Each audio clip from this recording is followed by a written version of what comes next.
Hey, what's going on, everyone? Thanks for tuning back in to the Davidson Hang podcast.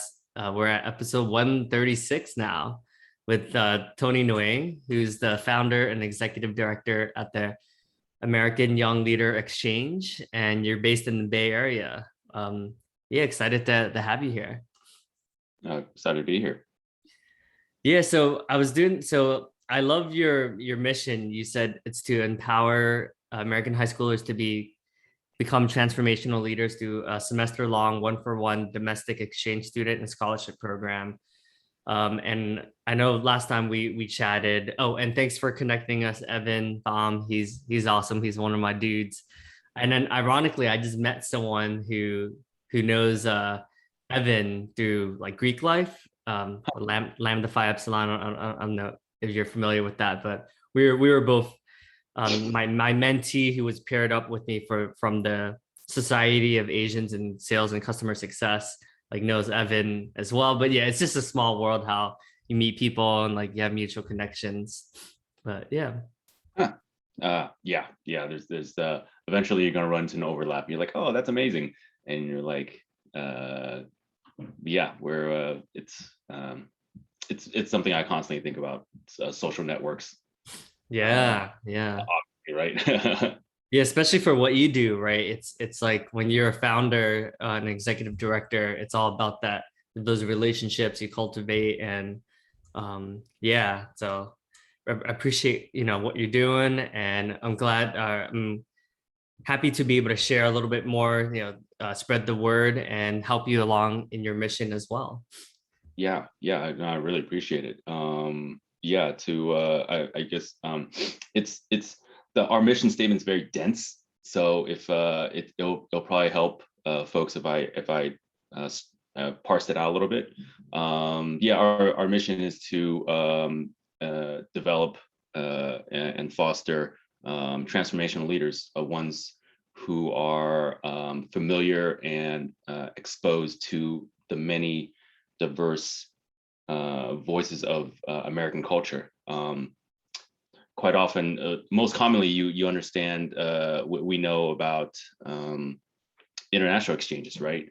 Go to a different place, experience that culture. But like America is so diverse in and of itself that it's just as eye-opening to explore a cultural horizon that's just within America. And so we do that. Through a cultural exchange here. Let me back up a bit. We're very siloed. We're in our bubbles. We're our geographic bubble. We're in our socioeconomic bubble. We're in a digital bubble where whatever you read is most likely reflects how you think and how you feel. And something doesn't agree with you, then you remove it from your feed. Yeah. And so yeah, where we end up eating our own dog food when it comes to thoughts, and that becomes a bubble. And so how do you get out of it? You physically move to somewhere else and you stay there for a long period of time and have mutual experiences with folks who think differently from you.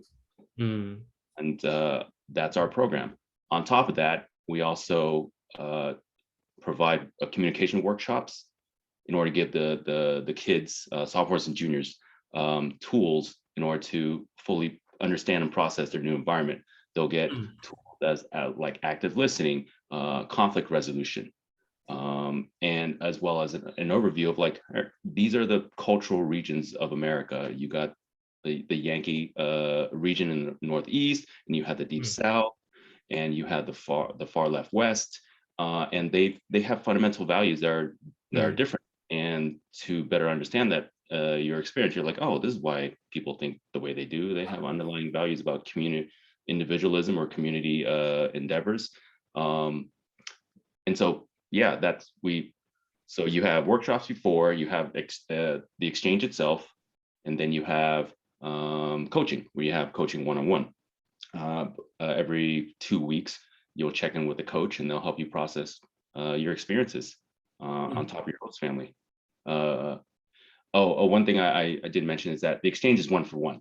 So a host, say you wanted to go somewhere, your parents would host the other kid, the other family's kid. So it's a direct one for one. So not only do you and that other teenager get a cultural immersion, but also your parents will most likely talk to each other Uh, and work with each other how to be a parent for the other kid. that's cool. Yeah, Uh, that's so cool. Yeah. And the parents like get a lot out of that too, right? I'm sure that experience. Yeah. yeah, Huh. and there's SIBs involved. Like there's many layers of the exchange, and on top of that, at any one school, our intent is to have more than one exchange student there. So, but they'll all be from different regions. So if you have school C, you'll have one student from school A and one student from school B exchange to school C.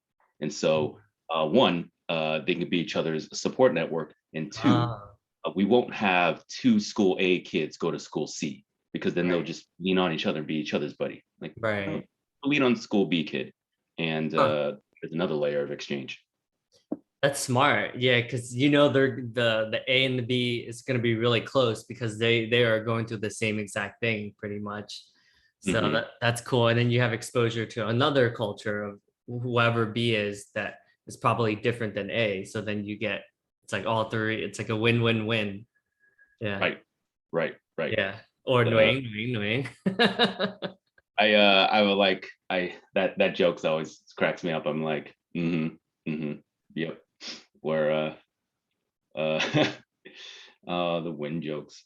One the lastly is that after they return home, then they become a part of the ALYX alumni network, where Ah, that's annually we'll cool. have events in order to maintain those relationships, kind of like your fraternity. Yeah. uh, and how you right, where okay, now I met people who were very instrumental to a very pivotal part of my life, and Mm, can you maintain those relationships? By the way, these are probably the most diverse relationships you'll ever have, because yeah. Yeah. like I was part of fraternity, but well, I guess you can call West Point a fraternity, but we all are kind of cut sort of in the same mold. Yeah. Yeah.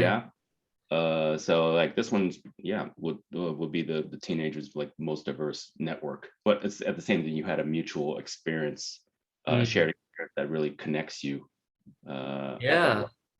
It's very, I mean, when we go through pledging, it's only one semester, right? But because we road tripped a lot, we met all the others that are going through the same thing, and we all went through like hardships and struggles together, and kind of that helped made us so close. And you know, I still hang out with my brothers all the time, and that was like 2007, so that was 14 years ago, and we still hang out, right? So it's like you said, that having that shared experience, that shared bond and like you said, the diversity, right? That's the key, because like you said, so many of us are in our bubbles. So if we're going to be comfortable, it's really hard for us to have relationships in all these other regions, right? Like how many connections do I honestly have in Louisiana, or do I have in um Arkansas? Like not as many, right? So it's like that would be helpful in me, just having a different perspective that I might not have thought about.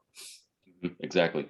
Another way to view this is that it's also a national security endeavor. This Hmm. is national security. And Hmm. what I mean by that is that um, it's pretty well known that foreign agents, as well as some local ones, want to sow conflict through misinformation, disinformation campaigns. Hmm. So a way to counter that is that to actually know someone that the misinformation campaign is trying to demonize or is trying to paint a false picture of. Hmm. You're like, oh, hey, like the right wants to just hoard guns and start a revolution. And Yeah. hear that, I'm like, well, I know some guys in Montana, and I Hmm. know some guys in Idaho, and you're like, no, they don't. They're not like that. I Yeah. talk, I talk to them like once every 6 months. We're still friends. Yeah. No, or like when they hear like, oh yeah, the left wants to be all communists and take over everything in your life. I'm like, they'll ask me like, well, Tony's not like that. Hmm. So yeah, and so like that just keeps our Discord a little more civil and Hmm. the reality. I love that. Yeah, you're completely right. Like I have a lot of friends that I mean, I think the most eye-opening experiences was when I talked to someone that has a completely different background, right? Like there's a guy I know that is from Alabama, right? But he has like the biggest heart, right? He's so different than what you would typically think of like someone from Alabama, right? And then yeah, it's all these experiences that really help shape us to be more open-minded and actually try to and want to listen to another perspective that's different than ours. Hmm. That's powerful. I love how Yeah. you said it's a national. Yeah, it reaches it's so big. Do you have like a vision of like eventually how many people you would want to go through? Like, or it's just thousands of students one day? Like, have you thought about that yet? Yeah, that's my vision. So there's a program called the Erasmus program in the EU. Mhm. They sort of do something similar to this, where they take college students and they swap colleges for a semester, and they partly fund it. It's estimated that about 5% of middle-aged college graduates went through the Erasmus program. Oh wow. The EU has dedicated $1 billion a year to this Hmm. program, and so Wow. they see the value in mixing up points of views and a culture exchange. Um, and so like that's a government program. Um, that is an option. That'd be great if the U.S. government could see this as a worthy endeavor to continue to fund, because the State Department actually funds international exchanges. Oh, okay. So not at the national, we don't have anything at the national level yet. Right, Huh. right. That yeah, as a government, as a people, the State Department sees value in international. Like, well, this Huh. is a different take on it, but just equally valuable. Yeah. That's interesting that yeah, and I'm sure every certain states are more open to it, right? Compared to other states who are huh, that's fascinating. Yeah, I think anytime the government like I think that's the cool thing about Europe, right? I do feel like I work for a company that's based in Berlin. We're going to Berlin on Saturday, and Hmm. they do seem to be much more open to all these different like in Berlin, like my company, I think there's like 40 different like there's it's only a company of 300 and there's like 40 different countries that folks have come in and like and so I love it because every day I'm learning something new about all these other countries I would normally have no exposure to, right? So Hmm. yeah, it's eye-opening for me. Like even I've only been here since April, and since then I've learned so much more about European countries prior than my 33 years before that. It's crazy to think. And even this past weekend, I went to New Hampshire, and it was my first time in New Hampshire, and that was such a like for me it was really cool just to learn about the cultures there and seeing paintings about the scenery and nature and the mountains and stuff like that. So you can tell that that's like a really big part of their culture, right? A lot more nature activities compared to when I was living in Manhattan, obviously. So Yeah. Did you do you see a great difference between exposing yourself, getting exposure to different cultures digitally versus in person geographically? mm, that's a good question. Yeah, I mean, I think in person is definitely more eye-opening for sure. Like when I went, even when I went to London, which is not too different, but it was at the same time, it was a lot different, right? Mm. Yeah, I think immersing, like truly immersing yourself, like when I was in New Hampshire for 4 days, like that really opened up my eyes. I was like, whoa, like there's a whole different pace of living that doesn't have to be like rushing everything. That it was a much more calm feeling. And I feel like, yeah, I would never be able to get that online, right? Like I had to be there.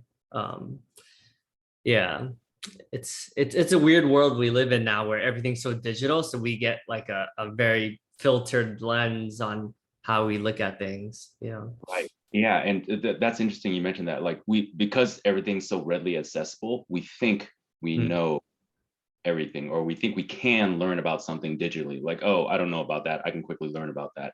I Mm. can whatever. And yet it hasn't been a substitute for actual in-person experiences. It probably gives us a false sense of knowledge. Hmm. It gives us a false Yeah. sense of knowledge. Like, you're like, oh yeah, I know that. But do you? You never actually It's didn't. it's kind of like Jersey. When I went to Vegas, I remember, and then everyone who saw my license, when they checked your license for the casino games, Mhm. everyone was like, "Oh yeah, Jersey Shore, yeah." Like, what's it like at the, Yeah, So then it was funny because it was like I heard Jersey Shore like 10 times, and I'm like, Jersey's not really like that's like 1% of Jersey, right? It's right. but everyone, that was the perspective that everyone like, they're like, oh yeah, like you go to the beach a lot and stuff like that. Yeah, I was let like, me no, I haven't been to the beach in like 3 years. yeah, you didn't drop a Jaeger bomb even once, probably. I do like Jaeger bombs, though. That part is true. They are delicious and devastating.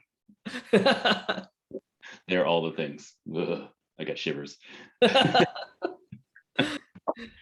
Yeah. Well, I'm curious. Like, I when I saw that you're at West Point, I'm so curious. Like, what was your experience like? Like, were you exposed to a lot of other cultures and a lot of like roommate, like people that were from all over the U.S.? Like, what was that like?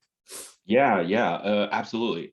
So structurally, how the application part works for West Point or any military academy is that like every representative or senator or the VP or the president has the ability to nominate a high schooler to go to a military academy. And so whether or not they get in, that's due to the other half of the application, which is more or less a regular college application.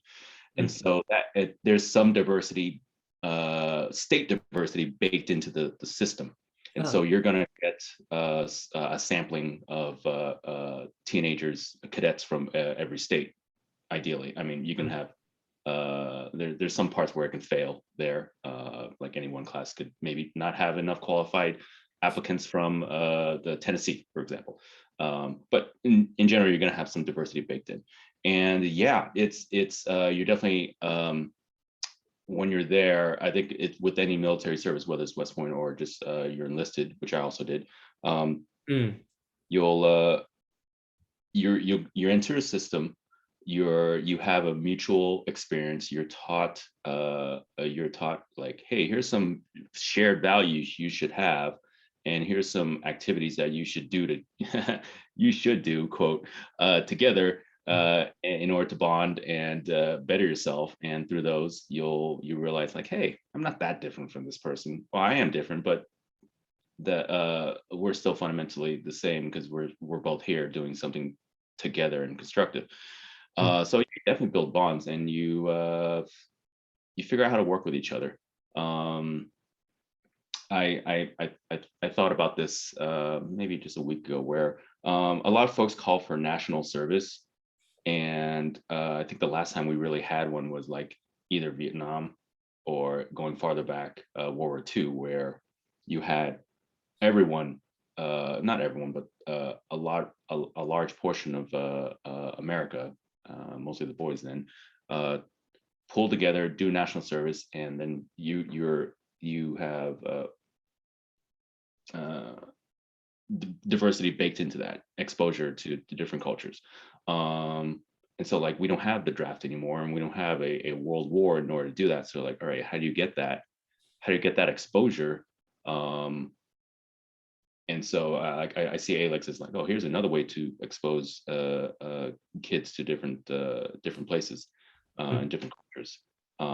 So like my West Point experience has definitely fueled my my drive to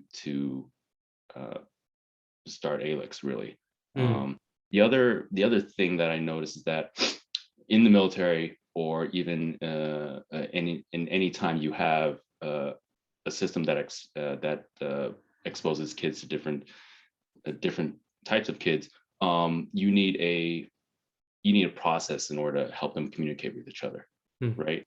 In corporate world, they call it storming, norming, conforming. There's probably another one in there where you got a lot of diversity. All right, you got a storm. There's going to be conflict, and sometimes that's going to be good, and sometimes that won't. And so like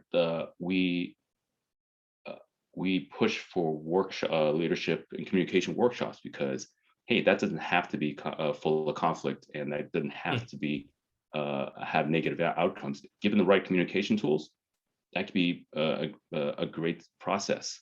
But you got to kind of do it before and during the whole exchange in order to have some constructive and have a constructive experience. So the Army doesn't really do that. They're getting better about it now, but that's something that I think is sort of a recent thing. The last 10, 15 years, corporations do a lot of training, and so we take some of that same approach toward the teens. That's yeah. I think you're right. I don't think we have as many communication courses. I mean, I think it should be required in high school, right? It's like there's these are fundamental things that really help out someone out in life. And yeah, that's cool. So it sounded like you were exposed to so many folks from like all these different states and different regions and stuff like that. What was like one of some of the biggest like knowledge, something that you learned that really changed your perspective on things that prior to going into the military that you didn't know? Oh, that's reaching back. That was like 2 decades of 2+ decades. It's the I grew up in California, and child of Vietnamese refugees, and we one of our underlying values is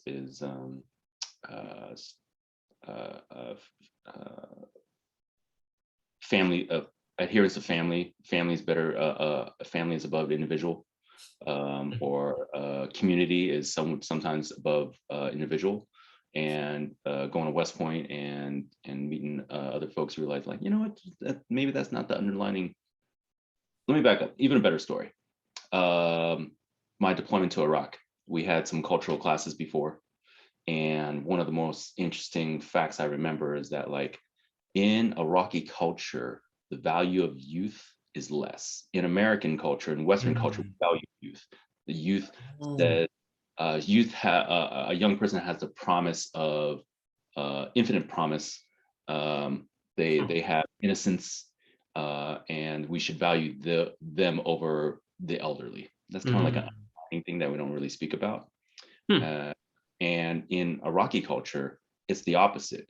The old person has more value because they have accumulated experiences and wisdom. So if given a choice, you're like, well, we lean toward the old person, and we give more value to their life, and the young person can be replaced more easily because they haven't lived enough life to matter as. That's like kind of a dark way to approach it, but that's like kind of an underlying assumption. Yeah, that's so true. You're right. US does value. Yeah, that's fascinating. Yeah, like there are some crazy, I mean, this is like like you said, it is a weird social experiment, but most of the time in the US they'll choose the baby over like an elderly person, right? That like an extreme example would be like someone who's 80 versus someone who's a newborn. Most people would choose the newborn over the 80-year-old, right? Yeah, and yeah, I'm not sure where the value of youth comes from versus the value of age, but like that was the like the wow moment. Like, wow, that's a really fundamental thing to just address and shine a spotlight on, because these are assumptions that we don't really investigate. Yeah. Until we put ourselves next to something that looks pretty different. Yeah. Wow, that's interesting. And I'm sure there were a lot of experiences like when you were overseas, you've experienced a lot of your worldview shifted in a lot of different ways, right? Oh yeah, yeah, absolutely. There's like when I was in Iraq in 07, 08, there was basically a civil war. Um, Mm, and the value of life is different there. mm, And not because they intentionally, I don't think they intentionally care less about life. It's just it's a lot more fragile. mm. And my hypothesis is that it's you value life a little less because it's fragile and you don't want to be too attached to it. Mm. Um, Interesting. that's totally my hypothesis. I didn't read that anywhere, but that's yeah, yeah. And so it makes me want to demonize that approach a little less. Like, oh, you're monsters because you care about life less than I do. Like, Hmm. I mean, you have a lot more dying in your life. Yeah, So that's so interesting. I think you're right. Like even in the US, like we value life almost too much in a way where everyone thinks about death like all the time. Like it's the one thing that, I mean, besides public speaking, everyone's the most afraid of, right? And it's like if we kind of just accepted that, like, hey, we're all gonna die eventually, maybe we wouldn't stop thinking about death and being afraid of death so much and just live our lives in a way, you know? yeah, yeah, and I like even the perception of the value of life or the is a little different depending where you are in America. Some places lean more into like, oh, we value life, that everyone should have a fair chance at it, or we try our best to save lives regardless. And Mhm. some places um, they lean more into like a survival of the fittest, Darwinism, to include Yeah. humans. And there's no right or wrong per se. It's just like that's our underlying assumptions that come out when you get to know folks. Mm. That's interesting. Like, what's an area of the US that you think that's more Darwinism? Yeah. I think a lot of the Midwest, a little bit of the Deep South, um, play places that I think this is just me talking now. Places that equate um, capitalism to Darwinism. I think they're very linked concepts. Hmm. Um, but that's painting a very broad picture. Like you have pockets of Right. Yeah. here, like those, and I'm glad you brought that up because part of one of the 5 criteria we use to match families up is your cultural region, and we're inspired.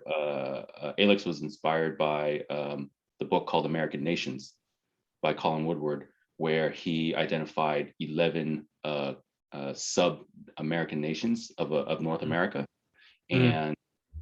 and explains like where did your collective values come from. Um, Yeah. like Appalachians, folks in Appalachians, for example, a lot of those folks came from Scotland Highlands, and so they took a lot of their culture with them. Um, versus New England, which like has a Puritan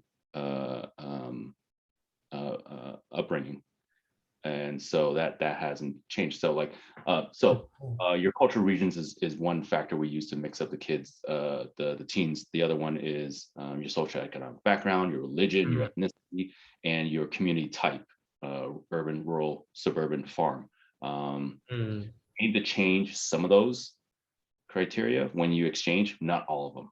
All of them is like a big cultural shock for Yeah, that any. might be too much for That, that's a a tough lot. one. Yeah.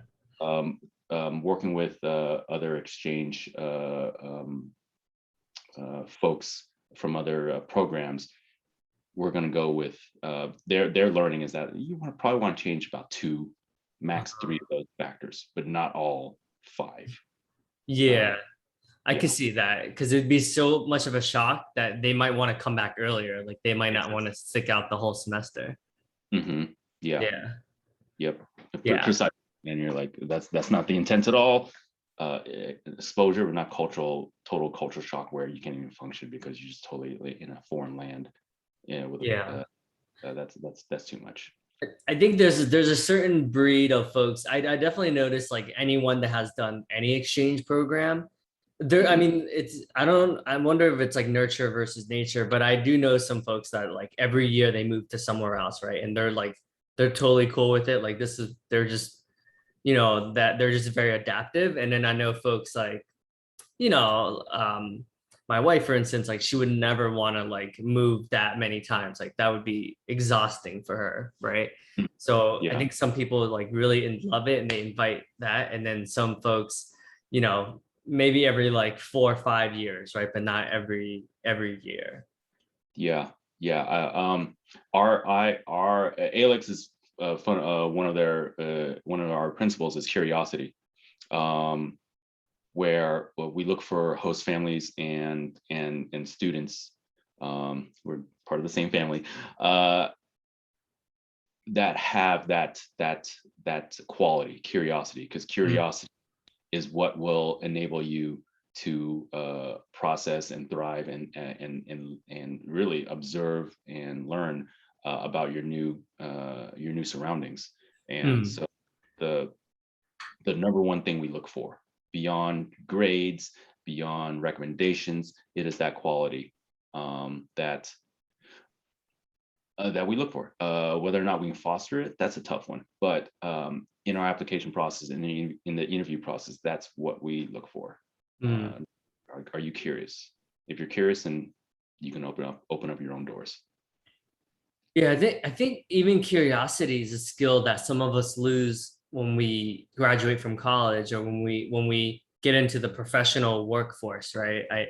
Mm. I feel like as child, as children, we're so used to exploring, and then after enough like hand slaps and after like enough sit down, like stop moving around so much, like you kind of feel like, yeah, it's interesting, right? It's like I get it. They're trying to get our parents are trying to get us to survive and not die, right?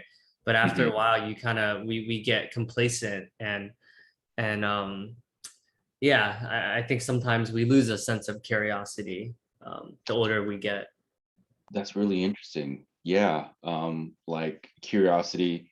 I think uh, babies, children have a baseline level of curiosity that is much higher than what you end up with as an adult. And yeah, you're right. Your parents, society, your community could punish or warn against certain types of curiosity, and that has Yeah. an effect on your level and your type of curiosity. And because you're taught to fear certain things, right? Mm, Well, you can be curious about that, or maybe you shouldn't be curious about that because hey, that could hurt you. Like stick your hand yeah. on it, right? I'm curious about stoves. Well, no, that's going to burn you, so you shouldn't do it. That's legit. Yeah.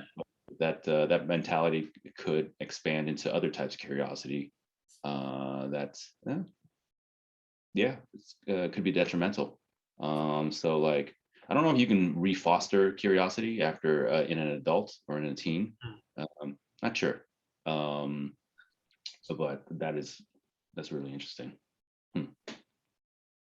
Yeah, that's a tough one. It's like I think part of me thinks it's like innate, like you're born and maybe you're just curious. And then I also think like depends on who you surround yourself with as well, right? If you surround yourself with a lot of people who are just generally curious people all the time are always traveling or always exploring different regions or trying different new activities, then I think it's natural for you to be like, oh, wonder why they keep going to, you know, travel to this state or whatever. Um, but yeah, but I do think humans in general, like naturally, are more naturally curious, right? And then, like I said, society sometimes jades us, and then we get to a point where it's like, oh, well, we want to fit in, right? We don't want to stick out, like we don't want to stand out too much. Mhm. Yeah, yeah. Acculturation is a survival mechanism. You're like, okay, I stick out too much. Does that mean that like I'm in danger? Maybe. Uh, so yeah, we will want to acculturate a little bit. Um, that I that reminds me of A great question. I got to listen to Colin Woodward, the author of American Nations, get interviewed about a week and a half ago, and someone posed a great question. They're like, okay, these 11 nations, they haven't really changed since they were developed, even though we've had a lot of internal movement of people, Hmm. right? You bring your values to the new place you move to, and you're like, wait, how come they didn't kind of just get evened out and homogenized a bit? And his theory was that when you move to a new place, you get you acculturate to it, Mm. to its systems, rather than you change it to reflect yours. Uh, And so that's why these regions are still, geography matters, and you're yeah. likely to change rather than you change the place you move to. Yeah, that's interesting. I definitely noticed that. Like as someone who at one point I was like, I would never work in New York City. And then Hmm. when I moved to New York City, I found myself really like changing to become like a more typical New Yorker. But then I Hmm. noticed like it was exhausting, right? Like I noticed because I had to like really change who I am. So then as soon as I kind of like move away from New York, like I'm back to just being myself, right? But it's I think humans are always adapting, we're always changing, and it's a curse and a blessing, right, at the same time, because rejection's like one of the worst things as a human being. Like we're all innately hate rejection. Hmm. Yeah, that's really interesting. You mentioned like you moved to New York, you changed your behavior, you changed some of your perspectives in life, but you didn't. It sounds like you didn't really feel completely at home in New York. I mean, And I eventually did, right, and then I don't know. It's interesting. I would say, yeah, my identity has changed, but then now that I'm back in Jersey, I'm like, okay, like this is a little bit more like who I am, you know? yeah, yeah, that is that I think you're representative of a general trend in America, and I think in the world really, where you will move to places that allow us to see ourselves the way we want to see ourselves, Mm. feel at home. And so when you abstract that to like, oh, a bunch of people, a bunch of Davidsons doing that, what happens? Then you get little pockets of people who want to be close to people who are like them. Yeah. Yep. Uh, and so that's that, like, what does that mean? Okay, that means that like you'll eventually build a lot of pockets, and then you'll start creating another you create a geographic bubble where like, hey, I feel I get along with my neighbor because we sort of have fundamental values. Mm. um and so like yeah, swinging it back to ALYX. Yeah, you got to physically move out of there in order to get some exposure. But that's a natural thing to just be surround yourself with people who like Mm. who think like you. It's just less emotional labor. Yeah, I mean, I definitely noticed that. At one point, I was like, "Whoa!" I made my life so I only hang out with Asians, and it was like, and then I didn't know that until one of my coworkers, the guy I saw this weekend, he always makes fun of me. He's like, he's like, "Hey, like, I'm surprised you're hanging out with me because I'm not Yeah. Asian," and I'm like, "No, no, no, it's not like that." And he's like, so yeah, I think it, like you said, it can be less emotionally like draining, but it's also like it's like comfort zone, right? And then I'm not growing because of that, because if I'm only surrounding myself with Asians, then like I only know this worldview, I only know this perspective. It's hard for me to really get into the world of other people's perspectives, right? um Hmm. so now I'm like active, at least now that I'm aware, I'm actively making an effort to expand, right? But it is interesting how like before you know it, you're like, man, like I'm kind of in a bubble now, Yeah, yeah, and that's beautiful to hear. Because like one, you have a bubble, but then you're aware that you're in a bubble, and then you have access to folks a little bit outside your bubble, and then you Yeah. endeavor to expand on that. Some folks have fewer access to folks outside their bubble, Right.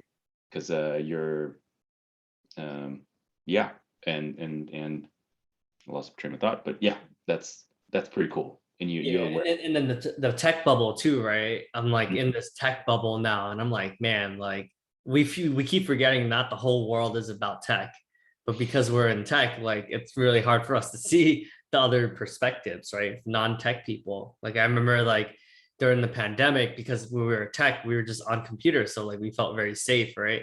But there's millions of people literally dying from COVID, but I would never know because I'm like, well, I get to wake up, go downstairs to my office, work out of a computer. Like it seemed very safe to me. And then you hear on the news that there's like all these millions of people getting affected. I'm like, it doesn't, I feel like I never see any of this stuff, you know? Yeah. No one I know, no one I'm close to got infected. Or if you're an essential worker, a lot of people got infected. Yeah, yeah. And that's another way to categorize types of Americans, Yeah. essential, non-essential, by the mechanism of how you work, how you need to work. And so, yeah, COVID's one. It's exposed a lot of underlying truths about American society, and also, heck, it's going to be a challenge for an exchange. We may our first cohort is going to be in the spring of 2022. And we may have to shift that to fall 2022 because of COVID. Thanks Delta, and we'll see. It may have to be a little more modest, the size of the cohort, Mm. but Yeah. heck, it needs to happen one way or another. Yeah. Yeah, I think if anything, the pandemic, or because of the last year and a half, it's made us even tap more into our curiosity. Because now I'm starting to see people who normally would never travel that really have that itch to go overseas and stuff like that, right? So I think it's Oh, even, yeah, it's like even more, I don't know. That's what I'm seeing on my end, like people that are really itching to travel. That so yeah. that reminds me of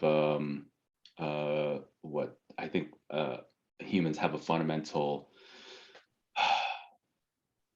thing about them, where our firsthand knowledge of anything, we value that more than any statistic. Mm, And totally. Yeah. yeah, and so like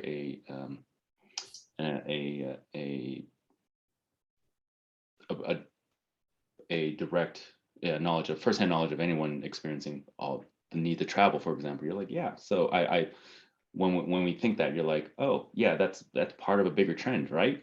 And I'm like, it's a sampling error. Mm. Uh, Yeah, that's a good point. Yeah. it's a sampling error. And so like, well, how do you defeat sampling errors? Well, systematically, either you look at overarching trends that someone else studied, or you just have more, you're able to get more samples. Mhm. um, Samples. um, Yeah. Yeah. I think we're inherently biased. It's almost impossible for us to be 100% unbiased, right? It's like humans to be biased in a way. yeah, it's more real to us if our friend, our close friend, got COVID versus like someone I don't know, statistic, Right. got COVID. um, yeah, and that's just, I don't, it's not necessarily good or bad. It's just, I think that's the way it is. Um, there's there's a there's some interesting studies about othering, where um, we have a sense of who we are. Let me back up. So the study looked at how you can treat another person in a different jersey. Hmm. I think Uh, it was soccer players, soccer teams, where they would walk up to a group of Team A fans wearing a Team A jersey, and they would get treated one way, and they go up, hmm. basically almost the same crew with a different jersey, Hmm. and they're treated totally different, even though everything else is the same person, just Yeah, different. it's And you're crazy. like, hey, how did that happen? Oh yeah, you just assume whether or not you're part of the clan or not, Mhm. and everything else being the same. And I forgot the other findings of it, but like othering is a thing. Um, yeah, we look for similar connections in relationships, and like Mm. what what's fundamental about ALYX is that like it's intent. One of its intents is to point out that like, hey, we're all fundamentally American. Mm. Things different, but we're still fundamentally American, and that's more important than our differences. Hmm. Yeah, well, that's a beautiful thing, and I appreciate you doing this and your vision, and yeah, looking forward to. And how can folks reach you? I'll link to your website and your Mhm. LinkedIn. Is there? Are you looking for? We're looking to be connected with anyone in particular? Yeah, so our yeah, so yeah, the site is ALYX.org, AYLX. And also the Instagram, the underscore ALYX. And our intent is to reach qualified students who are curious through youth programs, JROTC or church groups or after school programs. Anyone who has an adult who can look a teenager in the eye and said, "Hey, I see something special in you. You have a curiosity. I think this program would be good for you." That's our mechanism to reach the teenagers. So if anyone knows of a youth group or any group, really, just to abstract it, but any group that has firsthand who works firsthand with teenagers, please reach out, and we'd love to talk and see if you think is a curious and qualified student who should apply along with their family, of course. Mm. Okay, cool. Well, thanks, Tony. I appreciate everything, and I'm sure we'll chat again soon. Yeah, I appreciate you, Davison. Thank you.